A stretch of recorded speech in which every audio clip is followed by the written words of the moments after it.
Hi everyone, lovely ஹாரிபிளிகேட் ட்ராமாவோட episode 10 பார்க்க போறோம். Previous episode முடியும் போது ஹீரோ ஹீரோயின் ரெண்டு பேரும் ஒருத்தருக்கு ஒருத்தர் கிஸ் பண்ணிக்கிறாங்க. அதே நேரத்துல ராயினோட ஆவியும் ஐ எம் பேக், அது எப்படி நீ என்ன விட்டுட்டு அவ கூட சேரலாங்கிறது மாதிரி ஹீரோக்காகவே வருது. அப்படியே இந்த எபிசோட் ஆரம்பிக்கும் போது ஹீரோனோட ரூம்ல அவங்களோட டைப் ரைட்டர்ல ஐ எம் பேக் அப்படின்னு சொல்லிட்டு டைப் பண்ணி வேற வைக்குது. இங்க வெளியே ஹால்ல உட்காந்துட்டு இருக்கிற ஹீரோ ஹீரோனுக்கும் உள்ள இந்த பேப்பர்லாம் பறக்கிற மாதிரி சத்தம் கேக்குது. சோ ரெண்டு பேரும் என்னாச்சுன்னு சொல்லிட்டு ரூம் கதவு திறந்து வந்து பாக்குறாங்க. அங்க பேப்பர்லாம் அப்படி கண்ணா பின்னான்னு பறந்துட்டு போயிட்டு இருக்கு. ஜன்னல் கதவு திறந்துருக்கு. சோ ஹீரோ சொல்றாரு, பயப்படாத, அங்க பாரு கதவு திறந்திருக்கு, காத்தடிச்சு பேப்பர்லாம் கீழே விழுந்திருக்கும்னு சொல்லிட்டு சொல்ல நம்ம ஹீரோயின் போயிட்டு கரெக்டா ஐ எம் பேக் அப்படிங்கிற அந்த பேப்பர் எடுத்து பாக்குறாங்க. இது நான் இப்படி எழுதவே இல்லையே, அப்ப யார் எழுதிருப்பாங்கன்னு சொல்லிட்டு ஹீரோக்கும் ஒரு மாதிரி டவுட்டா தான் இருக்கு. இருந்தாலும் ஹீரோயின் இனிமேதுக்கு பயமுறுத்தணும்னு சொல்லிட்டு நம்ம மேனேஜர் ஏதாவது டைப் பண்ணிருப்பான், இதெல்லாம் ஒரு விஷயமா, வா வீடு நான் அவனை வீட்டுல கொண்டு டிராப் பண்றேன்னு சொல்லிட்டு ஹீரோயின் அவரோட கார்ல கூட்டிட்டு வந்துட்டு இருக்காரு. கேக்குறாரு, இப்பெல்லாம் நீ அந்த பொசஸ் ஆகுறியா, உனக்கு அந்த மாதிரி ஏதாவது பிரச்சனை இருக்கா அப்படின்னு சொல்லிட்டு ஹீரோயின் சொல்ல, இல்ல இப்பெல்லாம் நல்லா இருக்கேன், எனக்கு அந்த சத்தம் கேட்கறது இல்ல, யாரும் என்ன பொசஸ் பண்ற மாதிரிலாம் இல்ல, நான் தெளிவா தான் இருக்கேன், எந்த பிரச்சனை இல்ல அப்படின்னு சொல்லிட்டு ஹீரோயின் அவங்களுக்கு எந்த பிரச்சனை இல்லைன்னு சொல்ல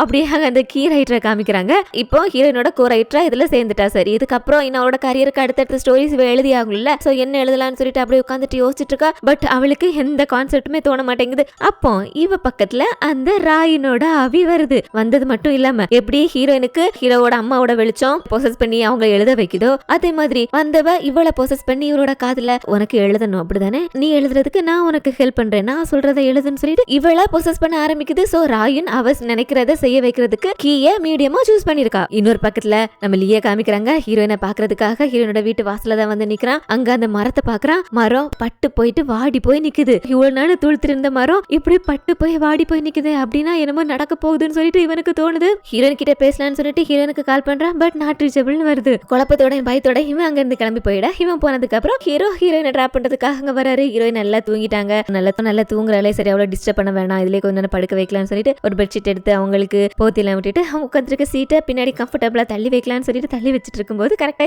இவரு ஹீரோட முகத்துக்கு பின்னாடி வர மாதிரி க்ளோஸ் ஆகிக்கிற மாதிரி ஆயிடுது. கரெக்டா ஹீரோயின் கண் முழிச்சிடுறாங்க. கண் முழிச்சவங்க இவ்வளவு பக்கத்துல ஹீரோட முகத்தை பார்த்ததும் இவரோட வீட்டுல ரெண்டு பேரும் கிஸ் பண்ணிக்கிற ஞாபகம் வருது. என்ன நினைச்சாங்களோ தெரியல, இந்த நேரம் நமக்குள்ள வேண்டாம் அப்படிங்கிற மாதிரி ஹீரோவை அவாய்ட் பண்ணிட்டு போறாங்க. சோ இவருமே புரிஞ்சுக்கிறாரு. போட்டு கேட்கிறாரு, என்னாச்சு, எதுக்காக இப்படி பயந்து ஓடுற மாதிரி என்ன அவாய்ட் பண்ணிட்டு போற, நம்ம கிஸ் பண்ணிக்கிட்டோமே அதனாலயா அப்படின்னு சொல்லிட்டு ஹீரோன்னு சொல்றாங்க, ஆமா நமக்குள்ள இந்த நெருக்க வேணாம், எனக்கு பயமா இருக்கு, ஏன்னா எனக்கு பிடிச்சவங்க எல்லாருமே ஒவ்வொரு கட்டத்துல என்ன விட்டுட்டு போயிட்டாங்க, சோ அந்த மாதிரி நமக்குள்ள ஆயிடுமோ எனக்கு பயமா இருக்கு, அதனால இது வேணாம் அப்படின்னு சொல்லிட்டு சோ ஹீரோ சொல்றாரு, நான் இதுக்கு ஒன்ன விட்டுட்டு போவேன், நான் உன்னை எப்பவுமே விட்டுட்டு போக மாட்டேன், கூட தான் இருப்பேன், நீ இப்படி பயப்பட தேவையில்லைன்னு சொல்லிட்டு. பட் நம்ம ஹீரோயின் புரிஞ்சுக்கிற மாதிரி இல்ல. ஹீரோ கிட்ட சொல்லிட்டு அங்க இருந்து போயிடுறாங்க. பட் அதுக்கப்புறம் அடுத்த நாள் காலையில இருந்து இவங்களுக்கு எங்க பார்த்தாலும் ஹீரோவோட ஞாபகமாவே இருக்கு. ஹீரோ நான் இதுக்கு ஒன்ன விட்டுட்டு போக மாட்டேன், கூடவே இருப்பேன்னு சொல்றது, இவங்க ரெண்டு பேரும் கிஸ் பண்ணிக்கிறதுன்னு சொல்லிட்டு அந்த ஞாபகமாவே இருக்கு. வேலையில கூட கான்சென்ட்ரேட் பண்ண முடியல. அடா என்னடா இது, இவனோட முகமே கண்ணு முன்னாடி வந்துட்டு இருக்கு, இப்ப என்ன பண்றது, ஃபோக்கஸ்ன்னு சொல்லிட்டு இவங்க இங்க தடுமாறிட்டு இருக்காங்க. நம்ம லீ வரா ஹீரோனை பாக்குறதுக்காக. ஹீரோனோட அம்மா தான் போயிட்டு கதை ஓபன் பண்றாங்க. உள்ள வாங்கன்னு சொல்லிட்டு கூப்பிட்டுட்டு, உங்களுக்கு ஏற்கனவே லீ எங்கே பார்த்த மாதிரி உங்களுக்கு தெரிஞ்ச மாதிரி இருக்குல்ல, சோ அந்த சந்தேகத்தை கிளியர் பண்றதுக்காக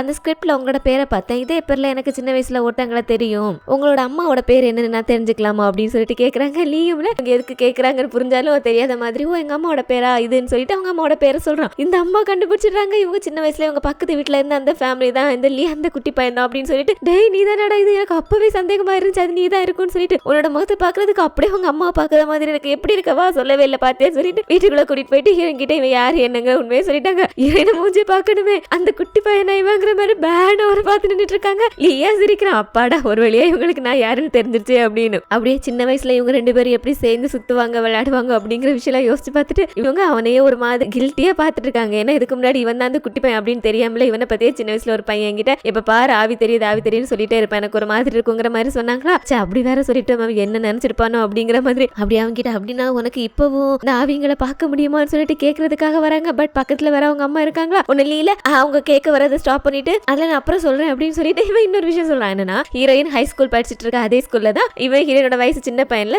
இவனும் அதே ஸ்கூல்ல தான் படிச்சுட்டு இருந்திருக்கா. சின்ன வயசுல இவங்க ரெண்டு பேர் பிரிஞ்சிட்டதுனால ஹீரோயினுக்கு இவனை யாருன்னு தெரியல. பட் அவன் ஹீரோயினை யாருன்னு கண்டுபிடிச்சிருந்திருக்கா. சோ ஹீரோயின் எங்க போனாலும் அவங்களை ஃபாலோ பண்ணிட்டு இருந்திருக்கா. அவங்க ஜூடா கிளாஸ்ல இருக்காங்கன்னு சொல்லிட்டு இவனும் ஜூடா கிளாஸ்ல போய் ஜாயின் பண்ணிருக்கான். இப்படி சின்ன வயசுல இருந்தே ஹீரோயினை அட்மைர் பண்ணி அவங்கள ஃபாலோ பண்ணிட்டே இருந்திருக்கான். ஹீரோயின் கேக்குறாங்க, நீ எதுக்கு என்கிட்ட அந்த குட்டி பையன் தான் நீ தான் சொல்லிட்டு சொல்லல அப்படின்னு சொல்லிட்டு. அப்ப இவன் சொல்றான், நான் சொல்லலான்னு வரும்போது நீங்க அந்த குட்டி பையன் பேய்ங்கன்னு தெரியுங்கன்னு சொல்லிட்டு ஒரு மாதிரி பண்ணுவான்னு சொல்லிட்டு ஒரு மாதிரி சொல்லிட்டீங்க. சோ எனக்கு அது சொல்றதுக்கு தயக்கமா இருந்தது, அதனால தான் சொல்லாம விட்டேன் அப்படின்னு சொல்லிட்டு. ஹீரோயின் சரி சாரி, நான் அப்படி சொல்லிருக்க கூடாது, அக்காவை மன்னிச்சிட்டேன்னு சொல்லிட்டு அக்கான்னு சொல்லுவாங்களா. உடனே இவள் ஐயோ அக்காவா, அக்கான்னு மட்டும் சொல்லாதீங்க, நீங்க என்ன வேற என்ன வேணா சொல்லி கூப்பிடுங்க, பட் அக்கா தம்பிங்கிற உறவு நமக்குள்ள வேண்டாம் அப்படின்னு நம்ம ஹீரோயின் ஹோ அப்படிங்கிற மாதிரி இருக்க. இதை அங்க வந்த அங்க ஹீரோ பாத்துறாரு இவங்க 2 பேரும் தனியா நின்று பேசிட்டு இருக்கத பாத்துட்டு என்னாச்சு இவங்க 2 பேரும் என்ன இப்படி க்ளோஸா நின்று பேசிட்டு இருக்காங்க என்ன இருக்கும்னு சொல்லிட்டு அவங்க 2 பேரும் ஃபாலோ பண்ண ஆரம்பிச்சிட்டாரு. ஹீரோயின் ஸ்டில் அந்த சின்ன வயசுல நாம பார்த்து பழகின பையன் இவன் அப்படிங்கிற உண்மையில இருந்து வெளியே வர முடியல. மறுபடியும் வந்து கேக்குறாங்க நீ இப்பவும் அந்த ஆவிங்களை எல்லாம் பாக்குறியா அப்படின்னு சொல்லிட்டு டப்பை வந்து நான் பாக்குறேன் எனக்கு அப்பப்போ தெரிவாங்க அப்படின்னு சொல்லிட்டு ஹீரோயின் கிட்ட சரி ஓகே நம்ம ரொம்ப நேரமா நடந்து வந்துட்டோம்ல உங்களுக்கு தாகமா இருக்கும் இங்க இடத்துல உட்காருங்க நான் போயிட்டு உங்களுக்கு குடிக்கிறதுக்கு ஏதாவது வாங்கிட்டு வரேன்னு சொல்லிட்டு அவன் போக இவங்களை ஃபாலோ பண்ணிட்டு இருக்காருல ஹீரோ அவரு முன்னாடி வந்து நிப்பாரா. ஹீரோயினை பயந்து போயிடுறாங்க. டேய் நீ எடா நீங்க என்ன பண்றேன்னு சொல்லிட்டு இவரா வா நான் அவங்ககிட்ட ஒரு விஷயம் சொல்லணுமான்னு சொல்லிட்டு கூட்டிட்டு போயிட்டு நீ எதுக்கு பயப்படுற நம்ம 2 பேரும் சேர்ந்து இருந்தா நமக்குள்ள ஏதாவது நடந்துரும் நான் உன்னை விட்டுட்டு போயிடுவேன் தானே பயப்படுற அதுக்கு நான் ஒரு வழி கண்டுபிடிச்சிருக்கேன் என்ன தெரியுமா நீ எப்பவுமே என் பின்னாடியே இரு நான் உனக்கு முன்னாடி இருக்கேன் உனக்கு என்ன ஆபத்து வந்தாலும் அந்த ஆபத்துல இருந்து உனக்கு நிழலா இருந்து நான் உன்னை ப்ரொடெக்ட் பண்றேன் அப்படின்னு சொல்லிட்டு சொல்லி வாய முடல அவங்க பின்னாடி அங்க பேஸ் பால் விளையாடிட்டு இருக்காங்க. சோ அந்த பால் அவங்க வேகமா வீசின பால் அங்க ஹீரோவை பார்த்து வருமா அது ஹீரோயின் பாத்துறாங்க பார்த்துட்டு பிலிப் கவனம்னு சொல்ல ஹீரோ திரும்பி பாக்குறாரு கரெக்டா அந்த பால் வேகமா கூட முகத்துல அடிக்கிற மாதிரி வருது. இவரு ஐயோ அவ்வளவுதான் போச்சுங்கிற மாதிரி அப்படியே ஷாக் ஆகி உட்கார்ந்துட்டு இருக்க நம்ம ஹீரோயின் தான் மாசா அங்க வர பால அப்படியே தடுத்து அவங்க கையாலே புடிச்சிடுறாங்க. புடிச்சிட்டு அப்படியே ஹீரோவை திரும்பி நான் உன்னோட முதுகுக்கு பின்னாடி இருக்கணுமா போற பக்கம் பார்த்தா நீ தான் ஏன் முதுகுக்கு பின்னாடி இருக்கன்னு போல இருக்கு நான் தான் உன்னை பாதுகாக்கன்னு போல இருக்கு நல்ல ஐடியா கொண்டு வந்த போன்னு சொல்லிட்டு அப்படி எங்க ஹீரோனோட அம்மா இங்க வெளியே போயிட்டு வீட்டுக்கு வந்துட்டு இருக்காங்க. அப்ப அன்னிஷுல அங்க ஒருத்த மறைஞ்சு இவங்க வீடு இவங்க இருக்க ஏரியா இவங்க எல்லாம் போட்டோ எடுத்துட்டு இருக்கிற மாதிரி இருக்கு. சோ இவங்க யாருமே எதுக்கு சுத்தி போட்டோ எடுக்கிறான்னு சொல்லிட்டு அப்படியே பின்னாடி போயிட்டு அவனை கையும் கிளம்ப பிடிச்சிடுறாங்க. அவன் வேற யாரும் இல்ல அந்த யூன் பொண்ணு அப்பாயின் பண்ணிருப்பால ஹீரோயினை சுத்தி நடக்கிறதெல்லாம் தெரிஞ்சுக்கிறதுக்காக போட்டோ எடுக்கிறதுக்காக அவன் சொல்லு யாடா நீ கொஞ்ச நாள் நான் இங்க பாத்துட்டு இருக்கேன் என் பொண்ணை இந்த வீட்டையும் சுத்தி வர அப்பப்ப போட்டோ வேற எடுத்துட்டு இருக்கா சொல்லு யாடா நீன்னு சொல்லிட்டு சும்மா சொல்லக்கூடாதுங்க. இந்த அம்மா பயங்கர கெத்தா அவனை பிடிச்சி உருட்டி மிரட்டி யாரு என்னன்னு சொல்லிட்டு விசாரிச்சுட்டு நேரத்துல எங்க ஹீரோவை பார்க்க வந்த டிடெக்டிவ் அந்த லீ அனுப்பிச்சிருப்பார்ல அந்த ஹோட்டல்ல அந்த கீயோட உருவம் தெரிஞ்ச அந்த சிசிடிவி வீடியோ அதை காமிச்சு அவருக்கு இருக்க சந்தேகத்தை ஹீரோ கிட்ட சொல்றாரு எனக்கு என்னமோ அந்த கில்லருக்கும் இந்த பொண்ணுக்கும் ஏதோ சம்மந்தம் இருக்கும்னு நினைக்கிறேன் அவங்க 2 பேரும் பிளான் பண்ணி தான் இதை பண்ணிருப்பாங்க போல இருக்கு அப்படின்னு இந்த டிடெக்டிவ் எதை வச்சு அப்படி சொல்றாருன்னா இவருக்கு எப்பவுமே அந்த கீயோட பேச்சுல நம்பிக்கையில இருந்ததில்ல அவ பேசும்போது ஏதோ இவங்க மண்டைக்குள்ள போயிட்டு இவங்க பிரெயின் வாஷ் பண்றதே அவ சொல்றதா உண்மை மாதிரியே பேசுவா. அதோட இல்லாம அந்த 8 வருஷத்துக்கு முன்னாடி நடந்த கொரோனா ரெசிடென்ஸ்ல அதே இடத்துல அந்த கீயும் இருந்திருக்கா அப்படிங்கிற விஷயத்தை நம்ம ஹீரோ கிட்ட சொல்றாங்க. சொல்லிட்டு ஹீரோ கிட்ட கேக்குறாரு உங்களுக்கு அந்த மாதிரி ஏதாவது தோணுதா அவளும் அந்த கில்லர் சேர்ந்தா உன்னை கொலை பண்ண ட்ரை பண்றாங்கன்னா அதுக்கு ஏதாவது காரணம் இருக்குன்னு உனக்கு தோணுதா அப்படின்னு சொல்லிட்டு இந்த ஹீரோ என்னன்னு சொல்லுவாரு அவருக்கு கில்லர் எதுக்காக இவரை கொலை பண்ண வராங்கிறது இவருக்கு சரியா தெரியல. இதுல இந்த கீயை பத்தி இவருக்கு என்ன தெரியும் சோ என்னடா இது இப்படி சுத்தி ஒரே குழப்பமா இருக்கு இதுக்கு என்னதான் முடிவுங்கிற மாதிரி இவர் குழம்பு போயிட்டு இருக்கவே இவருக்கு ஹீரோனோட அம்மா கிட்ட இந்த கால் வருது சீக்கிரம் வீட்டுக்கு வான்னு சொல்லிட்டு சோ இவர் என்ன நடிச்சு பிடிச்சி அங்க வந்தா அங்க அந்த போட்டோகிராஃபரை பிடிச்சி அடிச்சு முட்டி போட்டு உட்கார வச்சிருக்கு. ஹீரோனோட அம்மா வர பயங்கர கோவமா இருக்காங்க என்னன்னா கேட்டதுக்கு இந்த போட்டோகிராஃபர் நான் ஹீரோவோட ஏஜென்சியை சேர்ந்த ஆளுதான் அவருக்காக தான் வேலை செய்யறேன் அப்படின்னு சொல்லியிருக்கான் போல இருக்கு. ஹீரோ வந்ததும் அவன் எடுத்த போட்டோஸ் எல்லாம் காட்டி எவ்வளவு தைரியம் என்னோட பொண்ணை ஃபாலோ பண்ணி அவளை போட்டோ எடுக்கிறதுக்காக நீ ஆள் அப்பாயின்மெண்ட் பண்ணிருப்ப நான் உன்னை நல்லவன் நினைச்சேன் அப்படி இப்படின்னு சொல்லிட்டு ஹீரோவா என்னது நான் இவனை ஹீரோனை ஃபாலோ பண்ணி போட்டோ எடுக்க சொன்னேன் என்னடா வளர்றாங்க இவங்க நான் உங்ககிட்ட எப்படா அப்படி செய்ய சொன்னேன் அப்படின்னு சொல்லிட்டு அப்ப அவன் சொல்றான் நீங்க இல்ல சார் அந்த யூன் பண்ணது அப்படி செய்ய சொன்னான்னு சொல்லிட்டு ஹீரோவா யூன் பண்ண அவன் எதுக்கு இப்படி செய்யணும்னு சொல்லிட்டு அந்த போட்டோ எல்லாம் வாங்கி பாக்குறாரு. அதுல அந்த போலீஸ் ஹீரோனை அரெஸ்ட் பண்ணிட்டு போயிட்டு இருந்தா அந்த போட்டோ எல்லாம் இருக்கு அப்படின்னா அந்த யூன் தான் இப்படி பண்ணிருக்கான்னு சொல்லிட்டு ஹீரோக்கு புரியுது. வெளி உலகத்தை பொறுத்த வரைக்கும் யூன் தானே ஹீரோட கேர்ள் ஃப்ரெண்டு அப்படின்னா நீங்க உன்னோட கேர்ள் ஃப்ரெண்ட் சேர்ந்தா என்னோட பொண்ணோட பேரை கெடுத்திருக்கீங்கல்ல உங்களுக்கு எவ்வளவு தைரியம்னு சொல்லிட்டு ஹீரோவை திட்ட ஆரம்பிச்சிடுறாங்க. ஹீரோவா அவங்க கிட்ட எதுவும் சொல்ல முடியாம திட்டெல்லாம் வாங்கிட்டு வெளியே வராரு. வந்தவருக்கு மனசே கேட்கல ஹீரோனோட அம்மா இவங்களை இப்படி தப்பா நினைச்சிட்டாருன்னு சொல்லிட்டு மனசர் கிட்ட சரி நீ கார்ல உட்கார் நான் போயிட்டு அவங்க கிட்ட பேசி கிளியர் பண்ணிட்டு வந்துறேன்னு சொல்லிட்டு மறுபடியும் வீட்டுக்குள்ள வராரு. வீட்டுக்குள்ள வந்தா அந்த அம்மா ஹீரோ வந்தது தெரியாம அங்க ரூமுக்குள்ள நின்னுக்கிட்டு அவங்களோட ஹஸ்பண்ட் கிட்ட போன்ல பேசிட்டு இருக்கு. என்னன்னா இந்த அம்மா வெளிநாட்டுல இருந்து எல்லாம் வரல இதே நாட்டுல தான் எங்கேயோ இருக்காங்க ஒரு ஃபார்ம் வச்சு ரன் பண்ணிட்டு இருக்காங்க. அந்த பிசினஸ் நல்லா போகல போற கிளாஸ்ல போயிட்டு இருக்கு அது திருப்பி தூக்கி நிறுத்தணும்னா இவங்களுக்கு காசு வேணும். சோ ஹீரோயின் வர இப்ப ரைட்டர் ஆயிட்டாங்க பெரிய பாப்புலரான ஹீரோஸோட அவங்க பேர் அடிபடுது. ஹீரோ கிட்ட போயிட்டு அவங்க கிட்ட இருந்து கொஞ்சம் காசு வாங்கிட்டு வர்றதுக்காக இவங்களோட ஹஸ்பண்ட் இவங்களை பேசி அனுப்பி வச்சிருக்காரு. பட் இங்க வந்ததுக்கு அப்புறம் தான் ஹீரோனோட நிலைமை இவங்களுக்கு புரியுது. ஹீரோன் கிட்ட எவ்வளவு காசு இல்ல அப்படின்னு சொல்லிட்டு அவங்களோட ஹஸ்பண்ட் கிட்ட சொல்றாங்க ஐயோ என் பொண்ணு கிட்ட அவ்வளவு காசு எல்லாம் இல்லையா பேப்பர்ல எல்லாம் வந்த மாதிரி அவங்க 2 பேருக்குள்ள பெருசா அந்த ரிலேஷன்ஷிப் இருக்கிற மாதிரி தெரியல அதனால என் பொண்ணு கிட்ட எந்த காசு கிடைக்காது நான் திருப்பி வந்துடுறேன் அப்படின்னு சொல்லிட்டு சோ இப்படி அவங்க பேசிட்டு இருக்கதை கேட்ட ஹீரோக்குலாம் ரொம்ப கஷ்டமாயிடுது. ஏன்னா ஹீரோயின் அவங்க அம்மா வந்துட்டாங்க அவங்க கூட இருக்க வந்திருக்காங்க கொஞ்ச நாள்னு சொல்லிட்டு எவ்வளவு சந்தோஷமா இருக்காங்க. பட் இந்த அம்மா காசுக்காக தான் தன்னோட பொண்ணை தேடி வந்திருக்காங்க அவகிட்ட பாசமா இருக்கிற மாதிரி இருக்காங்க அப்படிங்கிற விஷயம் ஹீரோனுக்கு தெரிஞ்சிச்சுன்னா ஹீரோயின் எவ்வளவு வருத்தப்படுவாங்க. சோ இதுக்கு காரணத்தை கொண்டு ஹீரோனுக்கு தெரிய விடக்கூடாதுன்னு சொல்லிட்டு இந்த அம்மா கிட்ட உங்களுக்கு எவ்வளவு பணம் வேணுமோ அந்த பணத்தை நான் தந்துடுறேன் ஆனா அதுக்கு பதிலா நீங்க ஹீரோயின் எப்படி உங்களை பாசமான அம்மாவா நினைச்சிட்டு இருக்காளோ நீங்க நீங்களும் அவன் மேல உண்மையில பாசமா இருக்கீங்கன்னு நினைச்சிட்டு இருக்காங்களோ அதே மாதிரி அவ கூட நல்லா பழகிட்டு இங்க இருந்து கிளம்பி போயிடணும், அவளுக்கு இந்த உண்மையில தெரியக்கூடாதுன்னு சொல்லிட்டு சொல்றாரு. இந்த அம்மாவும் ரொம்ப கெட்டவங்களா இல்ல போல இருக்கு. சொல்றாங்க, இங்க பாரு எனக்கும் என் பொண்ணு மேல அக்கறை இருக்கு, நீ சொல்றதுக்கு நான் ஒத்துக்கிறேன்னு சொல்லிட்டு ஹீரோட டீலுக்கு ஒத்துக்கிறாங்க. இப்படி இவங்க கிட்ட பேசிட்டு ஹீரோ மேனேஜர்மா வீட்டுக்கு வந்துட்டு இருக்க. இங்க அவங்களோட வீட்டுல இவங்க இல்லாத நேரத்துல அந்த யூன் பொண்ணு வரா. வந்தவன் நேரா ஹீரோட ரூமுக்கு போயிட்டு அங்க அவங்க டைப் பண்ணி வச்சிருக்க ஸ்கிரிப்ட் எல்லாம் பாக்குறா. அதுல டைப் ரைட்டர்ல ஒரு பேப்பர் அப்படியே இருக்கு. அப்படியே அந்த பேப்பர்லயும் ஒரு லைன் இருக்கு. அது எப்படி இருக்குன்னா, என்ன இங்க இருந்து வெளியே கூட்டிட்டு போய் இது ரொம்ப சூடா இருக்கு அப்படின்னு ஒரு லைன் இருக்கு. அந்த லைனை பார்த்தது இவ ரொம்ப டென்ஷன் ஆயிடுறா. இதை யாரும் பாத்திர கூடாதுன்னு அந்த பேப்பர் எடுத்து கண்ணா பின்னாடி கிழிச்சு போட்டுறா. இப்படி அவ கிழிச்சு நிக்கும் போது கரெக்டா அங்க மேனேஜர் வந்துடா. வந்தவன் நீங்க இங்க என்ன பண்றீங்கன்னு சொல்லிட்டு, உடனே வெள்ளம் இல்ல சும்மா உங்களை பாக்கலான்னு வந்தேன், வீட்டுல யாரும் இல்ல, அதான் அப்படியே சுத்தி பார்த்துட்டு இருந்தேன். அதோட இங்க ரூம்ல இந்த ஸ்கிரிப்ட் எதுவுமே இல்லையே, காலியா இருக்கே, ஹீரோ நீங்க வர்றது இல்லையா, ஸ்கிரிப்ட்ல எங்கன்னு சொல்லிட்டு அப்ப மேனேஜர் சொல்றான், ஸ்கிரிப்ட்ல நேத்து வரைக்கும் இங்க தான் இருந்தது, அப்புறம் அவங்க வந்து அவங்க எழுதின எல்லா ஸ்கிரிப்டையும் இங்க இருந்து எடுத்துட்டு போயிட்டாங்களே அப்படின்னு சொல்லிட்டு. சோ இவளுமே ஓ அப்படியான்னு சொல்லிட்டு வந்து அடுத்து ஹீரோ கிட்ட பேசுறா. ஹீரோ அந்த போட்டோ விஷயத்த கேக்குறாரு. உடனே இவள்ல குடுக்குடன் போயிட்டு அவரோட சட்டையை விலக்கி அவரோட ஷோல்டரை காமிக்கிறா. அதுல ஒரு பெரிய தீக்காயம் இருக்கும். சொல்றாங்க பாரு இந்த தீக்காய ஞாபகம் இருக்கா, அன்னைக்கு அந்த கொரோனா ரெஸ்டாரண்ட்ல அந்த தீ விபத்துல நீ மாட்டிக்கிட்டு இருந்தப்போ உன்னை காப்பாத்தினப்போ எனக்கு வந்த காயம் இது, உனக்காக உயிரை கொடுக்க தோணுஞ்ச என்ன போய் நீ சந்தேகப்பட்டு பேசுறியா, அப்படி நான் செஞ்சது எல்லாமே உன்னோட நல்லதுக்காக தான் செஞ்சேன், என்னையே நீ இப்படி கேள்வி கேட்கிறியோ அப்படி இப்படின்னு சொல்லிட்டு. பட் ஹீரோவா இவளோட எந்த பேச்சுகளுமே பயங்கர மாதிரி இல்ல, இனிமே நீங்க வராத, அதோட என்னை உன்னை சேர்த்து வெளியே சொல்லிட்டு இருக்கிறதெல்லாம் இதோட நிறுத்து, உனக்கு எனக்கும் எந்த சம்பந்தம் இல்லை, நான் உங்ககிட்ட எவ்வளவு வாட்டி சொல்லிட்டேன், ஆனா திருப்பி நீ அதே பண்ணிட்டு இருக்கல, இதுக்கப்புறம் என்னோட ஹீரோட வாழ்க்கையில தலையிட்ட அப்புறம் நான் சும்மா இருக்க மாட்டேன்னு சொல்லிட்டு இவகிட்ட கோவப்பட்டு போக இவளுக்கா பயங்கரமா கோவம் வருது. அந்த கோவம் அப்படியே ஹீரோயின் மேல திரும்புது. அந்த போட்டோல இருக்கிற ஹீரோயினையே முறைச்சு பாத்துட்டு இருக்கா. அப்படியே எங்க ஹீரோயினை காமிக்கிறாங்க. ஹீரோயின் அந்த கீழே ரைட்டர் எழுத சொல்லிருக்காங்கல்ல, சோ மீதி இருக்கிற அந்த கொஞ்சம் ஸ்கிரிப்டையும் இவங்க ரெண்டு பேரும் சேர்ந்து ஒர்க் பண்ணலாம் அப்படின்னு சொல்லிட்டு ஹீரோயின் ஒர்க் பண்றதுக்காக அவளோட வீட்டுக்கு போயிருக்காங்க. அங்க போனா இந்த பொண்ணுல ஏதோ அவளோட சொந்த ஸ்கிரிப்ட் மாதிரியும் ஹீரோயின் தான் அவளுக்கு கீழே ஒர்க் பண்ண போற மாதிரியும் அவ்வளவு தன்னா வெட்டா பேசுறா. ஹீரோயின் சும்மா இல்ல, எவ்வளவு நாள் அவளுக்கு பொறுத்து போறது சொல்றாங்க. பாரு உனக்குமே இப்ப இண்டஸ்ட்ரியில நல்ல பேர் இல்ல, உனக்கும் இதை விட்டா வேற சாய்ஸே இல்ல, அதனால சும்மா இப்படி எல்லாம் வந்து என்ன மிரட்டிக்கிட்டு பேசிட்டு இருக்காம வேலையை பாப்பமான்னு சொல்லி அவளோட வாய் அடைச்சிடுறாங்க. அப்படி ரெண்டு பேரும் உட்காந்து அவங்க வேலையை பார்க்க ஆரம்பிக்கிறாங்க. அப்போ அந்த கீபோர்ட்ல ரொம்ப ஒரு மாதிரி அக்ரெசிவா அவளோட உதட்ட கடிச்சுக்கிட்டே ஒரு மாதிரி உட்காந்து டைப் பண்ணிட்டு இருக்கா. அப்படி அவ்வளவு அழுத்தமா அவளோட உதட்ட கடிக்கிறதுல உதட்டுல இருந்து ரத்தம் கூட வர ஆரம்பிச்சிடுது. சோ நம்ம ஹீரோயின் திரும்பி பாக்குறாங்க. பார்த்தவங்க என்னாச்சு இவளுக்கு ஏன் எப்படி பண்றேன்னு சொல்லிட்டு அவகிட்ட போய் என்னாச்சுன்னு சொல்லிட்டு அப்புறம் தான் அவளை சுயநினைவுக்கே கொண்டு வராங்க.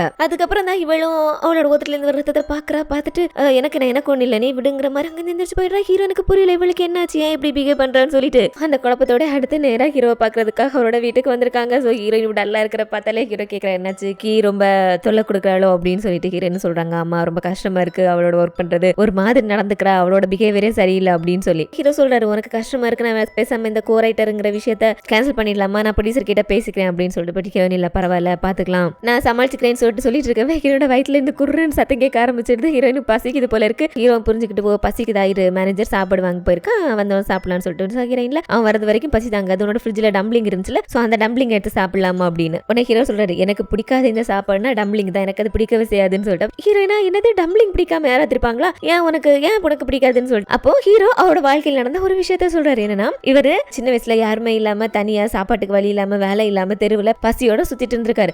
4-5 நாள் பொறுத்து பாத்துருக்காரு. பசி அதுக்கு மேல தாங்கல, எப்படியாவது சாப்பாடு வேணும் அப்படின்னு சொல்லிட்டு ஒரு டம்ப்ளிங் கடையில போயிட்டு ஒரு டம்ப்ளிங்க திருடிட்டு ஓடி இருக்காரு சாப்பிடறதுக்காக. சோ அந்த கடைக்காரங்க அவரை துரத்த ஆரம்பிச்சிருக்காங்க.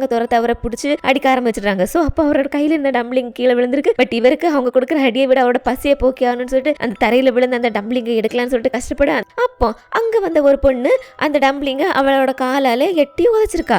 நம்மளோட பசியை போக்க இருந்த இந்த சாப்பாடு எட்டி உதச்சிட்டால யாராவன்னு சொல்லிட்டு அப்படியே நிமிர்ந்து பார்க்க அங்க நம்ம சின்ன வயசு ஹீரோயின் நின்னுட்டு இருக்காங்க. ஹீரோக்கு அந்த பொண்ணு ஹீரோயின் தான் அப்படின்னு தெரியல, அப்படி சொல்லிட்டே இருக்காரு. இதுல அந்த சம்பவத்துக்கு அப்புறம் எனக்கு அந்த டம்ப்ளிங் மேல இருக்கிற ஆசையே போயிடுச்சு, அப்புறம் எனக்கு அது பிடிக்காமலே போயிடுச்சுன்னு சொல்லிட்டு இவர் சொல்ல இந்த பிளாஷ்பேக்கை கேட்டுட்டு நம்ம ஹீரோயின்ல அப்படியே உறைஞ்சு போய் உட்காந்துட்டு இருக்காங்க. கேக்குறாங்க டே அது நடந்தது எந்த வருஷம் சொல்லு அப்படின்னு சொல்லிட்டு இப்போ ஹீரோ இவர் சொல்றாரு 2012 நினைக்கிறேன், அப்ப கூட ஒலிம்பிக் கேம்ஸ் எல்லாம் நடந்துட்டு இருந்துச்சு அப்படின்னு சொல்லிட்டு சொல்ல நம்ம ஹீரோனுக்கு புரியுது அந்த பொண்ணு இவங்க தான் அப்படின்னு சொல்லிட்டு ஹீரோன் கிட்ட சொல்லலாம்னு வரும்போது ஹீரோல சரி அதை விட எனக்கு அந்த டம்ப்ளிங்கை விட இப்ப முக்கியமா வேற ஒண்ணு வேணுமே சொல்லிட்டு ஹீரோவா அப்படியே கிஸ் பண்ணலாம்னு சொல்லிட்டு பக்கத்துல போக கரெக்டா வெளியே போயிருந்த மேனேஜர் நான் வந்துட்டேன்னு சொல்லிட்டு கத்துட்டே வருவானா.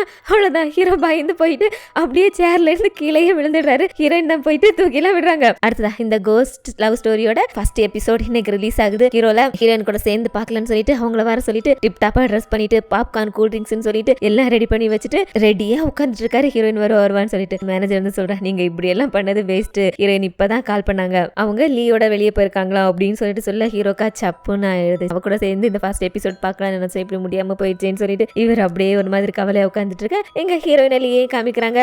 எல்லி ஹீரோயினுக்கு இது ஃபர்ஸ்ட் அவங்க டெபியூ ஃபிலிம்ல, அதுக்காக ஹீரோயினை வெளியே கூட்டிட்டு போயிட்டு ட்ரீட் வைக்கிறான். ஆனா ஹீரோயின் அவங்க கிட்ட பேசும்போது எல்லாமே ஹீரோவை பத்தியே பேசுறாங்க.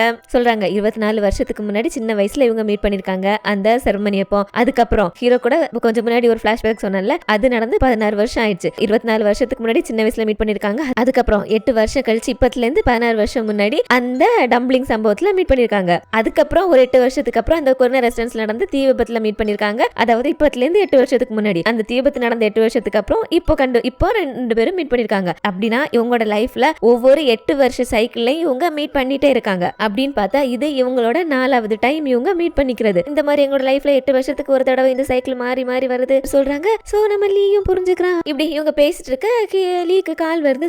லீ போன் அட்டென்ட் பண்ண போயிட ஹீரோயினுக்கு ஹீரோவை பார்க்கணும் போல இருக்கு. சோ அங்க இருந்து கிளம்பி நேரா ஹீரோவை பாக்குறதுக்காக வீட்டுக்கு வந்தா அங்க ஹீரோல யாருமே இல்லாம சோஃபால ஹால்ல தனியா படுத்து தூங்கிட்டு இருக்காரு. வந்த ஹீரோயினும் அந்த ஃபர்ஸ்ட் எபிசோட் இதர பாக்கல. சோ அவன் தூங்கட்டும்னு சொல்லிட்டு டிவி ஆன் பண்ணி அவங்களோட டிராமாவோட ஃபர்ஸ்ட் எபிசோட் பார்க்க ஆரம்பிக்கிறாங்க. அந்த சத்தத்துல ஹீரோ கண் முழிக்கிறாரு. கண் முழிச்சு வந்துட்டியா, நானே இது வரைக்கும் எபிசோட் பாக்குறதுக்கு ஆரம்பிக்கல, நீ எனக்கு தனியா பாக்குறதுக்கு மனசுல, நம்ம 2 பேரும் சேர்ந்து பாக்கலாம்னு சொல்லிட்டு ஆஃப் பண்ணி போட்டேன் தெரியுமா, வா பாக்கலாம்னு சொல்லிட்டு 2 பேருமா உட்காந்து அவங்களோட அந்த டிராமாவை பாக்குறாங்க. 2 பேரும் ரொம்ப என்ஜாய் பண்றாங்க. ஹீரோயின் ரொம்ப சந்தோஷமா இருக்காங்க. அவங்களோட ஃபர்ஸ்ட் டெபியூ ஸ்டோரி இது. 2 பேருமே ரொம்ப என்ஜாய் பண்ணி பாக்குறாங்க. பார்த்து முடிச்சிட்டு ஹீரோ கேட்கிறாரு, எப்படி ஃபீல் பண்ண, உன்னோட கதை எப்படி இருக்கு, உனக்கு பிடிச்சிருக்கா அப்படின்னு சொல்லிட்டு. சோ ஹீரோயின் சொல்றாங்க, ஆமா எனக்கு ரொம்ப பிடிச்சிருந்துச்சு, என்ஜாய் பண்ண, இதுக்கு எல்லாத்துக்குமே நான் உனக்கு தான் தேங்க்யூ சொல்லணும், உன்னாலதான் இது சாத்தியமாச்சு, உன்னோட உயிருக்கு கூட ஆபத்து வர மாதிரி நிறைய சிச்சுவேஷன் வந்துச்சு, இருந்தாலும் அதையும் தாண்டி நீ எனக்கு இந்த சக்சஸ் கொடுத்துருக்க, தேங்க்யூ அப்படின்னு சொல்லி. ஹீரோல நான் இல்ல உன்னை சேவ் பண்றது, நீ தான் என்ன சேவ் பண்ணிட்டு இருக்க, அதுக்கு நான் தான் உனக்கு தேங்க்யூ சொல்லணும்னு சொல்லிட்டு ஹீரோனுக்கு சர்ப்ரைஸா ஒரு செயின் கிஃப்ட் பண்றாரு. 24 வருஷத்துக்கு முன்னாடி நீ உன்னோட அந்த செயினை எனக்கு கொடுத்த, நீ எனக்கு கொடுத்த எல்லாத்தையுமே என்னால திருப்பி தர முடியாது, ஆனா என்னால முடிஞ்ச அளவுக்கு கொஞ்சம் கொஞ்சமா நான் உங்ககிட்ட இருந்து எடுத்துக்கிட்டதெல்லாம் திருப்பி கொடுப்பேன், அதுக்கு அடையாளமா ஃபர்ஸ்டா நான் உங்ககிட்ட இருந்து வாங்கிக்கிட்ட அந்த செயினுக்கு பதிலா இந்த செயினை நான் உனக்கு கொடுக்குறேன்னு சொல்லிட்டு அதை ஹீரோனோட கழுத்துல மாட்டி விடுறாரு. ஹீரோயின் சொல்றாங்க, 24 வருஷத்துக்கு முன்னாடி மட்டும் இல்ல, அதுக்கப்புறம் ஒவ்வொரு 8 வருஷத்துக்கு ஒரு வாட்டி நாம மீட் பண்ணிட்டு இருக்கோம், நான் உனக்கு ஏதாவது கொடுத்துட்டே இருக்கேன்னு சொல்லிட்டு ஹீரோயின் அவங்க புரிஞ்சுக்கிட்ட விஷயங்கள்லாம் ஹீரோ கிட்ட சொல்ல ஆரம்பிக்கிறாங்க. என்னன்னா 24 வருஷத்துக்கு முன்னாடி அந்த டாலரை ஹீரோக்கு கொடுத்துருப்பாங்க. அதுக்கப்புறம் ஒரு 8 வருஷம் கழிச்சு ஹீரோ அந்த டம்பிளிங்க பசிக்காக திருட்டு ஓடும்போது அந்த கடைக்காரங்க வந்து அடிக்கும்போது ஹீரோயின் அங்க போயிட்டு அடி வாங்காம ஹீரோவை காப்பாத்திட்டு அவங்களெல்லாம் அங்கிருந்து விரட்டி விட்டுட்டு, இவன் கிட்ட எங்க பாரு, உனக்கு பசிக்குதுன்னா எப்பவுமே அடுத்தவங்க பொருளையோ இல்லது மண்ணில் கிடக்கிற பொருளை எடுத்து சாப்பிடாத, உனக்கு சாப்பிடணுமா, இந்தா என்னோட அட்ரஸ், இந்த அட்ரஸுக்கு நீ நாளைக்கு வா, நாளைக்கு மட்டும் இல்லை நீ எப்ப வேணாவா வந்து, உனக்கு எவ்வளவு பிடிக்குதோ அவ்வளோ டம்ப்ளிங்ஸ் நீ சாப்பிடலாம், இனிமே இந்த மாதிரி திருடி சாப்பிடாதன்னு சொல்லிட்டு அவங்களோட அட்ரஸை எழுதி கொடுத்துட்டு போயிருக்காங்க. சொல்றாங்க, அன்னைக்கு ஒன்னு அங்கிருந்து காப்பாத்தினது நான் தான் அப்படின்னு சொல்லிட்டு. ஹீரோக்கும் அதெல்லாம் கேட்டு பயங்கர ஷாக்கா இருக்கு. ஓ அப்படின்னா அந்த பொண்ணு நீ தானு சொல்லிட்டு இவரு அதோட கண்டினியூட்டி இவர் யோசிச்சு பாக்குறாரு. என்னன்னா நாம கூட எபிசோட் நம்பர் ஞாபகம் இல்ல, இந்த டீனேஜர் இருக்க ஹீரோ எங்கேயோ யூல் டம்ப்ளிங்ஸ் அப்படிங்கிற ஒரு அட்ரஸை வச்சுட்டு வந்துட்டு இருப்பாரு. அங்க அவங்களோட அம்மாவை கூட பாத்திருப்பாரு. சோ அவங்க அம்மாவை பார்த்துட்டு அம்மான்னு சொல்லிட்டு சந்தோஷமா அவர்கிட்ட போகலான்னு போகும்போது ஒரு பொண்ணு வந்துட்டு அவங்கள அம்மான்னு சொல்லிட்டு கட்டி பிடிச்சி 2 பேரும் சந்தோஷமா பேசிட்டு இருப்பாங்க. சோ அதுக்கப்புறம் தான் ஹீரோ அம்மா தன்னை விட்டுட்டு போயிட்டு இன்னொரு குடும்பம்னு செட்டில் ஆயிட்டாங்க, நம்மள மறந்துட்டாங்கன்னு சொல்லிட்டு தான் அவரை அவங்க அம்மா ஞாபகம் வச்சுட்டு இருக்குன்னு சொல்லிட்டு தான் அந்த பிடிவாத்துல அவர் ஹீரோ ஆயிருப்பாரு. அந்த சம்பவம் இதுதான். ஹீரோயின் கொடுத்த அந்த யூல் டம்ப்ளிங்ஸ் அப்படிங்கிற அட்ரஸை வச்சுட்டு தான் அடுத்த நாள் ஹீரோயின் சொன்ன மாதிரி அந்த டம்ப்ளிங் ஷாப்புக்கு வந்திருக்காரு. வந்தவர் அங்க எதிர்பாராத விதமா அவங்க அம்மா அங்க பாத்துருக்காரு. சோ அம்மா நீங்க இங்க தான் இருக்கீங்கன்னு சொல்லிட்டு அவங்க கிட்ட பேசலான்னு போகும்போது இவங்களை கிராஸ் பண்ணி ஓடுற அந்த பொண்ணு வேற யாரும் இல்ல, நம்ம ஹீரோயின் தான். ஹீரோயின் ஹீரோவோட அம்மாவை தான் அம்மான்னு சொல்லிட்டு இவ்வளவு நாள் சொல்லிட்டு இருக்காங்க. ஆனா ஹீரோவோட அம்மா எப்படி ஹீரோவை விட்டுட்டு வந்து ஹீரோயினோட சேர்ந்தாங்க அப்படிங்கிறது தெரியல. பட் ஹீரோயின் ஒரு வாட்டி சொல்லியிருப்பாங்க, அவங்க அப்பா இறந்ததுக்கு அப்புறம் இவங்களுக்கு எல்லாமே இருக்கிறது இந்த அம்மா தான் அப்படின்னு சொல்லிட்டு. சோ ஹீரோவோட அம்மா ஹீரோயின் அம்மான்னு சொல்லிட்டு இருக்க அந்த கிரேவ்ல இருக்க அம்மா எல்லாமே ஒண்ணுதான். ஹீரோனுக்கு இந்த விஷயம் தெரியாதுல்ல. சோ அவங்க சந்தோஷமா நம்ம ஒவ்வொரு 8 வருஷத்துக்கு ஒரு வாட்டி மீட் பண்ணிருக்கோம் தெரியுமான்னு சொல்லிட்டு அந்த யூல் டம்ப்ளிங்ஸ் ஷாப் ஞாபகம் இருக்கான்னு சொல்லிட்டு அதை கேட்டுட்டு இருக்காங்க. நம்மளா இங்க அப்படியே அதிர்ச்சியில உட்கார்ந்துட்டு இருக்காரு. அப்படின்னா அந்த சின்ன வயசு பொண்ணு ஹீரோயின் அம்மாவுக்கு ஹீரோனுக்கு அப்பவே ஏதோ சம்பந்தம் இருந்திருக்கு அப்படின்னு சொல்லிட்டு இப்படி இவங்க எங்க பேசிட்டு இருக்க அங்க ஹீரோயின் சொன்ன விஷயத்தை கேட்டுட்டு அதை கன்ஃபார்ம் பண்ணணும்னு சொல்லிட்டு நேரா ஹீரோயினோட உண்மையை அம்மாவை பார்க்க போயிருக்கான். போயிட்டு அவங்க கிட்ட கேக்குறான் 24 வருஷத்துக்கு முன்னாடி என்ன ஆச்சு அப்படின்னு சொல்லிட்டு. இவங்களும் சொல்றாங்க ஹீரோனுக்கு இருந்த அந்த வித்தியாசமான விதி, அதனால ஒரு ஜோசியக்காரர் வந்து அந்த மரத்தை எல்லாம் வெட்டி போட சொன்னது, அதுக்கப்புறம் ஒரு